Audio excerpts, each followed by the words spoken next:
ભારત માતા કી બરોબર અવાજ નથી આવતો, અવાજ મારે ઠેઠ પહોંચાડવો છે. ભારત માતા કી સવો કહ માલ્યો. સમાજમાં દેવાજ પંડિતનું બહુ પહેલાનું એક વાક્ય હતું, બોલે એના બોર ખપશે. એ આ મોદી સરકારે સાબિત કર્યું. બોલવા સિવાય બીજો ધંધો નથી. અને હું તો તમને એમ કહું કે કદાચ સમાજ તો એવો છે ભાઈ કે વાહ કરવા વાળું મળી જાય, બીજું કઈ નહીં. કદાચ જો એના ભાષણ ખૂટી જાય ને તો કાલ સવારે કદાચ એ એવું શરૂ કરે કે ભાઈઓ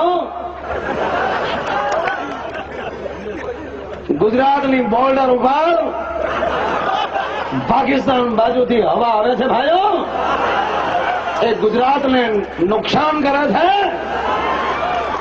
માટે 450 ફૂટ ઊંચી દિવાલનો કોન્ટ્રાક્ટ દેવા ગયો છે બેનો ભાઈઓ. તો આ પ્રજાને યુદ્ધ પાડવાની છે. કોના બાપની હાડી બાર તમને કહેવાય.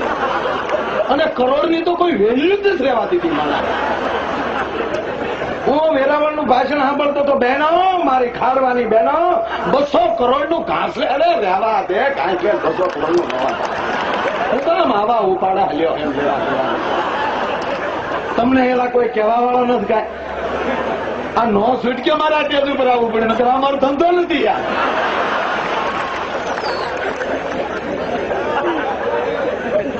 શરૂઆત કરી હિન્દુત્વથી કે આ સમાજને મારો વાળવો હોય તો કઈ રીતે વાળવો, એટલે હિન્દુત્વ ઉભું કર્યું. કેન્દ્ર સરકાર ઉપર એવા આરોપો નાખ્યા હિન્દુઓને ભડકાવવા માટે કે મુસલમાનનો દીકરો હજ પઢવા જાય છે તો કેન્દ્ર સરકાર એને પૈસા આપે છે. ભાઈ તું કૈલાસ ગયો ક્યારે? આપે જ છે. કૈલાસ માટે કેન્દ્ર સરકાર પૈસા આપે છે. ત્રીજી વાત કે ગયા કુંભના મેળામાં હરિદ્વારમાં સરકાર કોની હતી? ભાજપ સરકાર હતી.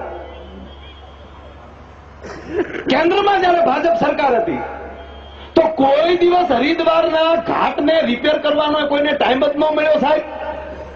અને ગયા કુંભના મેળામાં સાહેબ 70 કરોડ રૂપિયાની ગ્રાન્ટ કેન્દ્ર સરકારે આપી અને ગંગાનો ઘાટ બનાવ્યો છે. આવા અને હમણાં એક ભાઈ લાઇટનું બિલ દેવાઈ ગયા એટલે ઓલો બારિયામ પૈસા ને બિલ આમ આપે એટલે ઓલા સાહેબ લેવા જાય ને તો પાછું લઈ લે. આપણો ખેડૂત ઓલો પાછું આમ આપે, પાછા ઓલા સાહેબ લેવા જાય તો પાછું લઈ લે. 7 ઝટકા ખવડાવ્યા તો ઓલો ઓફિસર બારો આવ્યો. એ દાદા એ કે હું ઝટકા ખવડાવો? એ કે થાકી ગયો. અહીંયા ખુરશી બેઠા બેઠા ઝટકા થાકી ગયો. તારા બાપ અમે મોટર ચાલુ કરીને હજી જ્યાં ક્યારે પહોંચી તા ઝટકો આવે. આખી રાતના 20 ઝટકા થાય અને જ્યોતિકામનો દીકરો થાય લેવા દેવા વગરનો યાર. તને 3 વાર મેં આમ કર્યું તો તને તો થાકી ગયો એમ. પાણી આવે પાણી વાય તો ખબર પડે. હવે જેની આંખ નથી ઉગડતી એ ઉર્જા મંત્રી, તમે શું કરી લ્યો?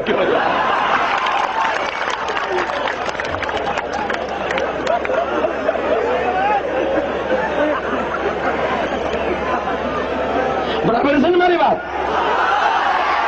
તો પછી કે હું થોડો ખોટો માણસ છું.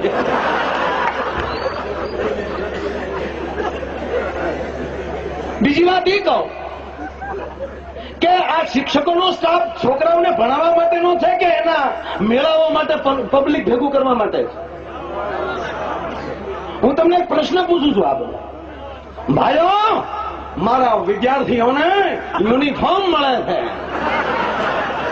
પણ ઓલા માલી એને નિર્વા રહેવા દે તો ને. ગુજરાત વિકાસ લાવ્યો છે તો હું એમ કહું, શેત્રુંજી ડેમ કોને? ભાજપ સરકારે બનાવ્યો કે કોંગ્રેસે?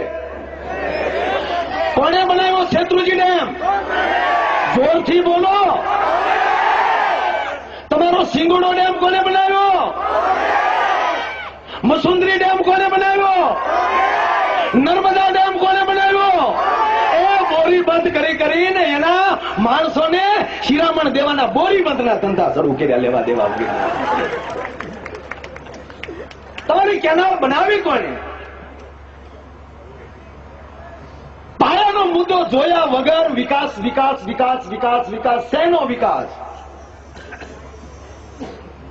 આનંદ મેળો થાય તો મહેસાણા જિલ્લાની બસ ચિત્રાવણ આવે ખાલે ખાલી અને 8 કિલોમીટર તાલાળા આવી અને એ પેસેન્જરો મૂકી જાય અને પછી પાછી બસ ચિત્રાવણ 8 કિલોમીટર મૂકીને એ પાછી ખાલે ખાલી મહેસાણા જાય. આ ડીઝલ કોણ? મારો દાદો. આપણી કઈ ઉપર છે? આપણી ગરીબ કલ્યાણ મેળો નહીં, ગરીબ જ કલ્યાણ મેળો. ગરીબે કર્યો કલ્યાણ એનો મેળો. આ કોઈની કોઈ મીટર નથી મારી પાસે. તાલુકામાં જાઓ તો કે સાહેબ અમારું કામ था કે અમારે 2 ગરીબ કલ્યાણ મેળાના કામ આવી ગયા છે, ઉપર લઈને અમારે હુકમ છે, અમે તાલુકામાં હાજર રહી. તમને 7-8 ગ્રામ પંચાયતમાં મળતી હતી, આજ તમારે ઠેઠ તાલુકામાં ધક્કો ખાવો પડે છે. જે માણસો જે વિચાર કરીને એ સત્ય બાજુ જે ચાલશે ને વાંધો નહીં આવે.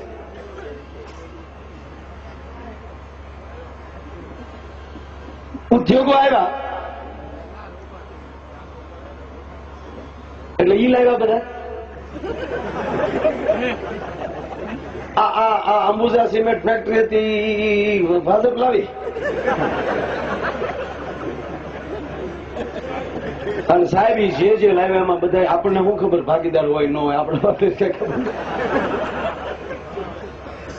અને બીજી વાત એ છે, જે ઘર નો બાંધી કે હવે દેશ બાંધી કે.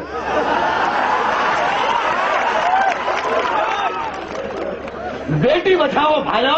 એ તારી ઘરે દીકરીનો જન્મ તો દેવરાવી દો, તને ખબર પડે દીકરી ઘરે હોય તો બોલવામાં કેટલી મર્યાદા રાખવી છે. જેને જે વજન શું કહેવાય એની એને ખબર નથી, અને માણસોને એમ કે છે 50 ટન વજન લઈને વયો જાઉં છું. નારી તું નારાયણી છો એ કહેનારી વાત 100% સત્ય છે.